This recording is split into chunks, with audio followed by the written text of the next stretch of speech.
Hey guys, welcome back to my channel. Today we are going to start something new. We will explore the world of learning and memory. That means we are going to start a new chapter of learning and memory in psychology. Chapter start करने से पहले मैं आपको पहले बता दूं कि हम इस चैप्टर में क्या क्या पढ़ेंगे। स्टार्ट करेंगे हम डेफिनेशन ऑफ लर्निंग से, nature of learning, forms of learning, types of learning, फिर उसकी थेरीज पढ़ेंगे सारी। उसके बाद हम मेमोरी के बारे में पढ़ेंगे, definition of memory of course, फिर types of memory, process of memory, forgetting and last में उसकी थेरीज को पढ़ेंगे। स्टार्ट करते हैं with the definition of learning. तो लर्निंग की जो सिंपल सी डेफिनेशन है वो कुछ यूँ है कि learning is the process of gaining new knowledge, skills, behavior through experience, studying and teaching. It helps us adopt, grow and improve over time. यानी लर्निंग सिर्फ इंफॉर्मेशन याद रखने का नाम नहीं है, बल्कि ये एक डायनेमिक प्रोसेस है जो हमारी थॉट्स को, फीलिंग्स को, बिहेवियर्स को शेप करता है। और अगर साइंटिफिकली मैं लर्निंग की बात करूँ तो इट्स अ न्यूरोलॉजिकल प्रोसेस या कॉग्निटिव प्रोसेस। यानी साइंस के मुताबिक लर्निंग एक न्यूरोलॉजिकल अडाप्टेशन है, यानी जिसमें हम अपने नए एक्सपीरियंसेस को प्रोसेस करते हैं और अपनी एग्जिस्टिंग नॉलेज को मॉडिफाई करते हैं। साइकोलॉजिस्ट डोलेंट हेब के मुताबिक neurons that fire together wire together, ये थ्योरी बताती है कि जब दो या ज़्यादा न्यूरॉन्स रिपीटेडली एक्टिवेट होते हैं तो उनके दरमियान एक कनेक्शन बिल्ड होना शुरू हो जाती है या स्ट्रेंथन होना शुरू हो जाती है, जो लर्निंग का बेसिक मैकेनिज्म है। अगर कॉग्निटिव प्रोसेस की मैं बात करूँ तो कॉग्निटिव साइकोलॉजी में लर्निंग को एक कंस्ट्रक्टिव प्रोसेस माना जाता है, जिसमें हम नई इन्फॉर्मेशन को अपनी पुरानी इन्फॉर्मेशन या अपने पुराने थॉट्स के साथ जाकर इंटीग्रेट करते हैं। जीन पाइजेट्स के मुताबिक learning is not just observing information but constructing meaning. यानी हर नया आइडिया, हर नया एक्सपीरियंस जो हमारे दिमाग को इवॉल्व करता है, हमारे दिमाग में जो पहले से एग्जिस्टिंग नॉलेज है उसको इवॉल्व करता है। अगर मैं नेचर ऑफ लर्निंग की बात करूँ तो लर्निंग सिर्फ एक शॉर्ट टर्म एक्टिविटी नहीं है, बल्कि ये एक कंटिन्यूस और लाइफ लॉन्ग प्रोसेस है। हर दिन, हर मोमेंट हम एक नए आइडियाज़ और एक्सपीरियंसेस से गुजर रहे होते हैं, जो हमारी नॉलेज, स्किल्स और बिहेवियर को शेप कर रहे होते हैं। और लर्निंग के साथ ही कई तरीके भी हो सकते हैं, जैसे कभी ये इंटेंशनल होती है, कभी अनइंटेंशनल होती है। इंटेंशनल जैसे हम लोग किसी स्कूल में जाकर लर्निंग करते हैं या ट्रेनिंग प्रोग्राम्स लेते हैं, यानी स्ट्रक्चरल तरीके से जो हम खुद जाकर लर्निंग करते हैं, एफर्ट्स पुट करते हैं। दूसरी होती है अनइंटेंशनल लर्निंग, जिसमें हमारी कोई भी कॉन्शियस एफर्ट इन्वॉल्व नहीं होती, जैसे डेली लाइफ एक्सपीरियंसेस हो रहे होते हैं, ऑब्जर्वेशन हो रही होती है, उससे जो भी लर्निंग हो रही होती है वो बेसिकली एक अनइंटेंशनल लर्निंग होती है। अगर मैं की करैक्टरिस्टिक्स ऑफ लर्निंग की बात करूँ तो बेसिकली लर्निंग के जो की करैक्टरिस्टिक्स हैं वो बेसिकली 5 हैं। पहला है परमानेंट चेंज, यानी लर्निंग एक ऐसा प्रोसेस है जो लास्टिंग चेंजेस लाता है, यानी हमेशा के लिए जो चेंजेस लाता है। अगर एक बच्चा साइकिल चलाना सीख ले तो वो स्किल उसके दिमाग में स्टोर हो जाएगा और वो बार-बार प्रैक्टिस करके इसको बेहतर बना सकता है, लेकिन वो स्किल उसे पूरी ज़िंदगी नहीं भूलेगा, यानी उसके बिहेवियर में एक परमानेंट चेंज आ जाएगा। सेकंड है एक्टिव प्रोसेस, यानी it requires engagement and practice. जैसे सिर्फ किताबें पढ़ने से नॉलेज नहीं आती, बल्कि आपको एक्टिवली इंगेज होना पड़ता है। या फिर जैसे आप अगर आर्टिस्ट को देख लें, वो जब पेंटिंग बनाता है तो वो सिर्फ कलर्स को मिक्स नहीं कर रहा होता, बल्कि अपने ब्रश स्ट्रोक के साथ नई टेक्निक्स जो उसने सीखी हैं उनको जब वो उन कलर्स के साथ मिक्स करके यूज़ करने की कोशिश करता है, तब वो पेंटिंग बनाता है। थर्ड है ग्रोथ ओरिएंटेड, यानी ये जो लर्निंग होती है ये सिर्फ एकेडमिक्स तक महदूद नहीं होती, ये आपके पर्सनल और इंटेलेक्चुअल ग्रोथ के हिसाब से भी चल रही होती है। जैसे एक इंसान है वो नए लोगों से मिलता रहता है तो उसकी सोच, उसके समझने का अंदाज़ और उसके पर्सपेक्टिव ब्रॉडन होते जाते हैं। फोर्थ है इन्फ्लुएंस्ड बाय इन्वायरमेंट, जो हमारा इन्वायरमेंट होता है, कल्चर होता है, हमारे एक्सपीरियंसेस होते हैं, वो हमारी लर्निंग को शेप कर रहे होते हैं। अगर अगर कोई बच्चा बायलैंग्वेज हाउस होल्ड में पला बड़ा है तो वो नेचुरली 2 ज़बानें बोलना सीख लेता है, यानी अपने इन्वायरमेंट से उसको एफर्ट्स लगाने की ज़रूरत नहीं पड़ती। लास्ट आता है डिफरेंट फॉर एवरीवन, यानी कि हर इंसान डिफरेंट लर्निंग स्टाइल रखता है, उसका जो लर्निंग स्टाइल है वो मुख्तलिफ होता है। अगले किसी को विजुअली सीखने में बहुत हेल्प मिलती है, किसी को प्रैक्टिकल एक्सपीरियंसेस से, और किसी को सिर्फ सुनने से ही अच्छे से समझ आ जाता है। और अगर मैं फॉर्म्स ऑफ लर्निंग की बात करूँ तो मेजरली 2 फॉर्म्स ऑफ लर्निंग होते हैं। पहला होता है फॉर्मल लर्निंग और दूसरा होता है इनफॉर्मल लर्निंग। जो फॉर्मल लर्निंग होता है उसे हम स्ट्रक्चर्ड और सर्टिफाइड लर्निंग भी कहते हैं। ये लर्निंग एक प्लान्ड और ऑर्गेनाइज्ड सेटिंग में होती है, जैसे स्कूल्स में होती है, यूनिवर्सिटी में होती है और ट्रेनिंग प्रोग्राम्स में होती है। इसमें एक फिक्स्ड करिकुलम होता है जो आपको किसी सर्टिफिकेशन या डिग्री की तरफ लीड कर रहा होता है। यानी सपोज़ आप अगर यूनिवर्सिटी में जाकर कोई सब्जेक्ट पढ़ते हैं, जैसे साइकोलॉजी, आईटी, इंजीनियरिंग कुछ भी पढ़ते हैं, तो आप उसको एक सेटिंग वे में पढ़ेंगे और एंड पे आपको डिग्री मिलेगी। यहाँ पर आपके लेक्चर्स भी होंगे, एग्जाम्स भी होंगे, असाइनमेंट्स भी होंगी, सब कुछ एक स्ट्रक्चर्ड वे से हो रहा होगा कि आपके सेमेस्टर वाइज हो रहा होता है इस तरह से। दूसरा होता है इनफॉर्मल लर्निंग, यानी नेचुरल और एक्सपीरियंस। ये किसी भी किस्म के फॉर्मल सेटिंग का मोहताज नहीं होता, बल्कि डेली लाइफ ऑब्जर्वेशंस, इंटरेक्शन से होती है लर्निंग यहाँ पर। इसमें कोई फिक्स्ड करिकुलम या टीचर्स नहीं होते, लेकिन फिर भी इंसान हर दिन कुछ ना कुछ सीख रहा होता है। जैसे इमोशनल मैनेजमेंट, ये बहुत मरतबा लोग अपने एक्सपीरियंस से या अपने आसपास अपने सराउंडिंग में लोगों को देख कर सीख रहे होते हैं। ज़िंदगी की डिफरेंट स्टेजेस पे हम डिफरेंट चीज़ों से गुजरते हैं और हम नए नए सबक सीखते हैं। कभी हम दूसरे लोगों को देख कर सीखते हैं, कभी हम किसी मुश्किलात से गुजर कर उसका सामना करके सीखते हैं और कभी कभी छोटी छोटी गलतियों से गुजर कर हम सबक हासिल करते हैं। मगर यहाँ पर सवाल ये पैदा होता है कि ये लर्निंग होती कैसे है, कैसे हम सीखते हैं? क्या सिर्फ किताबों से, या जो हम महसूस करते हैं, देखते हैं या एक्सपीरियंस करते हैं उससे कुछ असर आता है? तो साइकोलॉजी के मुताबिक लर्निंग के डिफरेंट टाइप्स हैं जो हर शख्स अपनी ज़िंदगी में इख्तियार करता है। तो आज हम लर्निंग के 4 बेसिक टाइप्स के बारे में पढ़ेंगे और एक्सप्लोर करेंगे उनको और देखेंगे कि ये एक दूसरे से कैसे डिफरेंट हैं और कैसे हम उनको ना सिर्फ एजुकेशन में बल्कि अपनी एवरीडे लाइफ में भी यूज़ करते हैं। तो चलें फिर शुरू करते हैं ऑब्जर्वेशनल लर्निंग से। ऑब्जर्वेशनल लर्निंग, जिसे मॉडलिंग और सोशल लर्निंग भी कहा जाता है, ये एक ऐसा प्रोसेस है जिसमें हम दूसरों को देखकर, दूसरों के एक्शंस को देखकर हम सीखते हैं। मतलब ये नहीं ज़रूरी कि आप हर चीज़ को खुद ही एक्सपीरियंस करके सीखें, बल्कि हम सिर्फ देखकर भी नए बिहेवियर्स और स्किल्स अडॉप्ट कर सकते हैं। ये कॉन्सेप्ट बेसिकली अल्बर्ट बंडोरा ने इंट्रोड्यूस करवाया। अब बोबोडोल एक्सपेरिमेंट बेसिकली अल्बर्ट बंडोरा ने 1961 में कंडक्ट किया और इस एक्सपेरिमेंट में उन्होंने छोटी उम्र के बच्चों को 2 डिफरेंट ग्रुप्स में डिवाइड कर दिया। पहले ग्रुप में उन्होंने वो बच्चे रखे जिनको वो दिखाते थे कि एक अडल्ट है जो एक बोबोडोल एक इन्फ्लेटेबल डॉल थी, उस पर एग्रेसिव बिहेवियर्स दिखाते हैं, उसे ज़ोर-ज़ोर से मारते हैं, उस पे गुस्सा करते हैं। और दूसरे ग्रुप में उन्होंने वो बच्चे रखे जिन बच्चों को वो एक अडल्ट दिखाते थे और वो अडल्ट बहुत ऐसे काम सा रहता था और बोबोडोल के साथ बहुत सॉफ्टली और अच्छे तरीके से इंटरैक्ट करता था। अब एक्सपेरिमेंट के बाद उन बच्चों को जब बोबोडोल के साथ अकेले में रखा गया, तो जिन बच्चों ने बोबोडोल के साथ एक अडल्ट को देखा कि वो एग्रेसिव बिहेवियर्स शो कर रहा है, बोबोडोल को मार रहा है, उन्होंने भी वैसा ही बिहेवियर शो करना शुरू कर दिया। यानी कि वो सारे बच्चे जिन्होंने देखा कि एक अडल्ट जो है वो बोबोडोल को बहुत एग्रेसिवली मार रहा है, तो उन्होंने खुद भी उस डॉल को मारना शुरू कर दिया, उस पे गुस्सा निकालना शुरू कर दिया। यानी एग्रेशन को उन्होंने इमिटेट करना शुरू कर दिया। और जिन बच्चों ने बोबोडोल के साथ एक अडल्ट को सॉफ्टली इंटरैक्ट करते हुए देखा, वो भी वैसे ही इंटरैक्ट करना शुरू हो गए। तो इस एक्सपेरिमेंट ने प्रूव किया कि हम जो देखते हैं उसे सीखने और अपनी लाइफ में अप्लाई करने की पूरी कोशिश करते हैं। यानी अगर हम नेगेटिव बिहेवियर्स देखना शुरू कर दें तो हम भी वैसे ही अडॉप्ट करना शुरू कर देते हैं, और अगर हम पॉजिटिव बिहेवियर्स को ऑब्ज़र्व करें तो हम भी वैसे ही बिहेवियर शो करना शुरू कर देते हैं। अब जो ऑब्ज़र्वेशनल लर्निंग है ये 4 बेसिक एलिमेंट्स पे डिपेंड करती है। ऑब्ज़र्वेशनल लर्निंग का पहला जो एलिमेंट है वो है अटेंशन, यानी कि तवज्जो।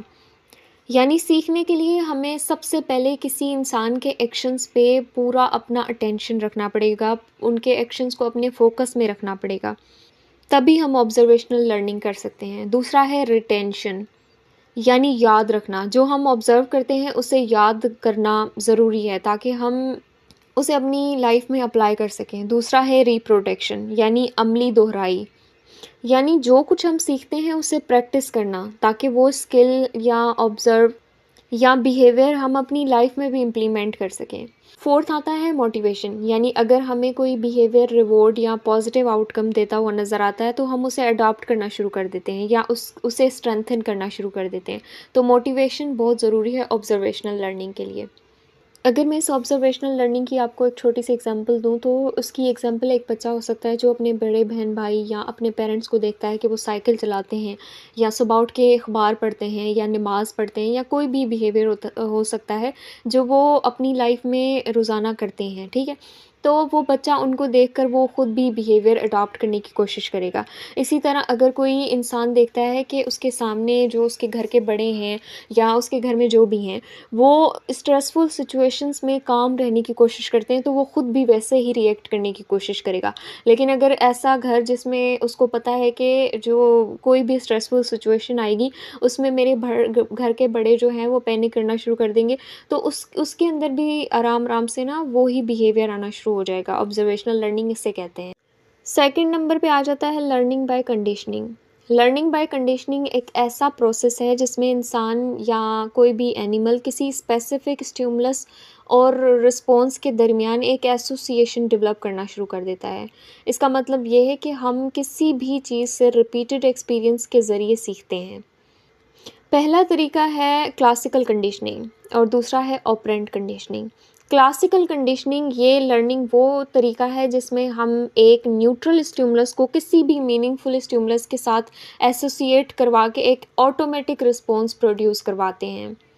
अच्छा, क्लासिकल कंडीशनिंग में एवन पावलो का जो एक्सपेरिमेंट है वो बहुत ही इम्पॉर्टेंट है।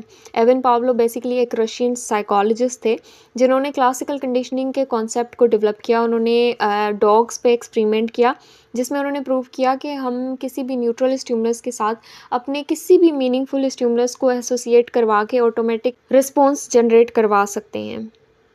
अच्छा, आपको मैं इस एक्सपेरिमेंट की थोड़ी-सी डिटेल बता देती हूँ यहाँ पे एज़ अ इंट्रो, लेकिन इस पे मैंने एक फुल वीडियो बनाई हुई है एवन पाब्लो के एक्सपेरिमेंट में। अच्छा, इन्होंने पहले ना एक डॉग को सिर्फ़ खाना दिया। अब खाना दे के तो डॉग को सलाइवा जनरेट होना शुरू हो जाता है, तो ये एक नेचुरल वो रिस्पॉन्स है, ठीक है। फिर उन्होंने ना खाना देने से पहले एक घंटी बजाना शुरू कर दी। ये एक न्यूट्रल स्टिमुलस है, ठीक है। पहले तो इस पे कोई भी डॉग का कोई रिस्पॉन्स नहीं आया, ठीक है। लेकिन कुछ अरसे बाद डॉग ने जब ऑब्ज़र्व किया कि जब भी ये बेल बजेगी मुझे खाना मिलेगा। कुछ टाइम के बाद यही रूटीन चलती रही, ठीक है। पहले बेल बजाई फिर खाना दिया गया। कुछ दिनों के इस एसोसिएशन के बाद डॉग ने घंटी बजाने पे भी सलाइवा जनरेट करना शुरू कर दिया, बिना खाना देखे। तो इसका मतलब ये है कि डॉग ने ये लर्निंग कर ली कि जब भी बेल बजेगी खाना मिलेगा, तो उसने ना बेल को खाने के साथ एसोसिएट करना शुरू कर दिया। तो बिना खाना देखे वो बेल पे भी सलाइवा जनरेट करना शुरू कर देते थे। अच्छा, इसकी ना एक रियल लाइफ एग्जांपल मैं देती हूँ आप लोगों को कि अगर आपके घर में कोई बच्चा है या अगर कोई भी बच्चा है, ठीक है, वो इंजेक्शन से डरता है, तो अगर आप उसे क्लिनिक ले जाएँ और वहाँ पर डॉक्टर का व्हाइट कोट देखें और पहली बार ही इंजेक्शन का एक्सपीरियंस उसका पेनफुल जाए, ठीक है, तो वो सिर्फ वाइट कोट देखकर भी उसे डर लगना शुरू हो जाएगा और वो रोना शुरू हो जाएगा। तो यहाँ पर ये एसोसिएशन हो रही है। अच्छा, इसी में ना सेकंड टाइप आ जाता है ऑपरेंट कंडीशनिंग। ऑपरेंट कंडीशनिंग को इंस्ट्रूमेंटल लर्निंग भी कहते हैं। इस कंडीशनिंग का जो कॉन्सेप्ट है वो बीएफ स्किनर ने डेवलप किया था। इस कॉन्सेप्ट में उन्होंने बिहेवियर को रिवॉर्ड और पनिशमेंट के ज़रिए कंट्रोल करना सिखाया था। यानी अगर कोई अच्छा काम हम कर रहे हैं और उस पे रिज़ल्ट भी अच्छा आ रहा है, तो वो हमारा जो बिहेवियर है ना वो स्ट्रेंथन होता जाएगा। और अगर कोई काम बुरा है और उसका नेगेटिव रिज़ल्ट मिल रहा है, तो वो बिहेवियर कम होता जाएगा, ठीक है। तो बीएफ स्किनर ने एक एक्सपेरिमेंट कंडक्ट किया जिसको लोग रेड बॉक्स एक्सपेरिमेंट भी कहते हैं। स्किनर ने एक बॉक्स डिज़ाइन किया जिसमें एक लीवर था, ठीक है। एक भूखा चूहा जब लीवर प्रेस करता था तो उसे खाना मिलता था। यानी कि एक रैट था और वहाँ पर एक लीवर उसने बनाया और उस पे जब भी वो प्रेस करता था उसे खाना मिलता था। तो जब रैट ने ये नोट किया कि जब भी मैं इस लीवर पे पाँव रखूँगा मुझे खाना मिलेगा, तो उसने अपना ये बिहेवियर बढ़ा दिया। इसी तरह एक और लीवर था जिस पे वो पाँव रखता था तो उसे शॉक मिलता था, ठीक है। तो जब उसने ये नोट करना शुरू कर दिया कि जब भी मैं इस लीवर पे पाँव रखूँगा मुझे शॉक मिलना शुरू हो जाएगा, तो उसने ये बिहेवियर कम कर दिया। इसकी रियल लाइफ एग्जांपल कुछ यूँ हो सकती है कि अगर एक बच्चा है और वो होमवर्क करे और उसे चॉकलेट या प्राइज़ मिले, तो वो उसका जो बिहेवियर है ना वो स्ट्रेंथन होता जाएगा। वो दोबारा होमवर्क के ज़रिए चॉकलेट पाने की कोशिश करेगा और बार बार होमवर्क टाइम पे करेगा, ठीक है। और अगर एक एम्प्लॉय लेट आए और उसे सैलरी की डिडक्शन मिले तो वो दोबारा लेट आने को अवॉइड करेगा, यानी उसका जो बिहेवियर था वो वीकन होता जाएगा। अच्छा, थर्ड नंबर पे आता है learning by trial and error. ये एक ऐसा प्रोसेस है जिसमें हम बार बार कोशिश करते हैं, गलतियाँ करते हैं और हर गलती से सीख कर अपनी अप्रोच को बेटर बनाने की कोशिश करते हैं। ये लर्निंग एक नेचुरल तरीका है जो हमारी daily life, problem solving, decision making और स्किल्स डेवलपमेंट में बहुत इंपॉर्टेंट रोल प्ले करता है। इस कॉन्सेप्ट को साइकोलॉजिस्ट एडवर्ड थंडारिक ने एक्सप्लेन किया था अपने पजल बॉक्स एक्सपेरिमेंट के ज़रिए। ये अपने इस एक्सपेरिमेंट में देखना चाहते थे कि जो ह्यूमंस होते हैं और जो एनिमल्स होते हैं वो अपने एक्सपीरियंसेस से मिस्टेक्स से कैसे सीखते हैं। इन्होंने अपने एक्सपेरिमेंट को नाम दिया था पज़ल बॉक्स एक्सपेरिमेंट। तो उन्होंने इस एक्सपेरिमेंट में एक बिल्ली को पज़ल बॉक्स में डाला और देखा कि वो कैसे बाहर निकलती है। पहले स्टेप में इस कैट ने बिना सोचे समझे इधर-उधर जंप मारे, पंजे मारे और निकलने की कोशिश की, गलतियाँ की। दूसरे स्टेप में जब उसने एक लीवर दबाया तो दरवाज़ा खुल गया और उसे रिवॉर्ड खाना मिला, ठीक है। तीसरी बार बिल्ली ने कम गलतियाँ की। थोड़ा-सा जंप मारने के बाद उसको समझ आ गई कि मैं लीवर को प्रेस करूँगी तो कुछ होगा, ठीक है। चौथी बार रिपीट करने के बाद बिल्ली को समझ आ गया कि सिर्फ लीवर को प्रेस करने से ही दरवाज़ा खुलता है। उसे बिना गलती किए ही सीधे लीवर पे प्रेस कर दिया। इसका मतलब है कि ये एक लर्निंग का ऐसा प्रोसीजर है जिसमें आप इनकरेक्ट रिस्पॉन्सेस ख़त्म करके अपना एक करेक्ट रिस्पॉन्ड जनरेट करते हैं। अच्छा, ट्रायल एंड एरर लर्निंग के 4 मेजर फीचर्स हैं। पहला है रिपीटेड अटेम्प्ट्स। पहले गलतियाँ होती हैं मगर हर अटेम्प्ट में इम्प्रूवमेंट आती है, यानी कुछ ना कुछ आप हर अटेम्प्ट में सीख रहे होते हैं। दूसरा होता है एलिमिनेशन ऑफ एरर्स, यानी जो अप्रोच फेल होती हैं उसे आप छोड़ते हैं और नए तरीके अडॉप्ट करने की कोशिश करते हैं। यानी कि एक बार आपने साइड पे पाँव मारा, आपको पता है कि इधर मारने से कुछ भी नहीं होगा, तो ये एलिमिनेट हो जाएगा, ठीक है। तीसरा आता है एक्सपीरियंस बेस्ड लर्निंग। ये लर्निंग नेचुरली एक्सपीरियंस से होती है, किसी थ्योरेटिकल कॉन्सेप्ट्स पे नहीं। यानी आपके पास पहले कोई नॉलेज नहीं होती, आप जो देखते हैं यानी जो एक्सपीरियंस करते हैं उससे सीखते हैं। उसके बाद फोर्थ नंबर पे आता है टाइम टेकिंग प्रोसेस। ज़ाहिर है इसमें आपकी अपनी कोई भी नॉलेज नहीं है, ठीक है। आपने पहले से कोई तजुर्बा नहीं किया हुआ, तो आप देख कर सीखेंगे, एक्सपीरियंस करके सीखेंगे, तो इसमें बहुत टाइम लगता है, तो ये टाइम टेकिंग है, ठीक है। अच्छा, लास्ट आ जाता है लर्निंग बाय इनसाइट, ठीक है। तो लर्निंग बाय इनसाइट एक ऐसा प्रोसेस है जिसमें इंसान या कोई भी एनिमल बिना ट्रायल एंड एरर के अचानक किसी प्रॉब्लम का सॉल्यूशन समझ जाता है, ठीक है। ये एक डीप अंडरस्टैंडिंग या सडन रियलाइजेशन होती है जो आपके एक्सपीरियंसेस और सोचने समझने की सलाहियत से होती है, ठीक है। इस कॉन्सेप्ट को साइकोलॉजिस्ट वुल्फगैंग कोहलर ने डेवलप किया था, जिन्होंने चिंपैंजीज पर एक्सपेरिमेंट किया और देखा कि वो बिना रिपीटेडली फेल हुए भी प्रॉब्लम सॉल्व करने की सलाहियत रखते हैं। एक्सपेरिमेंट में पहले उन्होंने एक चिंपैंजी लिया और उसका नाम रखा सुल्तान, ठीक है। उसके सामने एक प्रॉब्लम रखी, एक केला यानी एक बनाना रखा और उसको दूर लटका दिया जहाँ हाथ उसका नहीं पहुँचता था, ठीक है।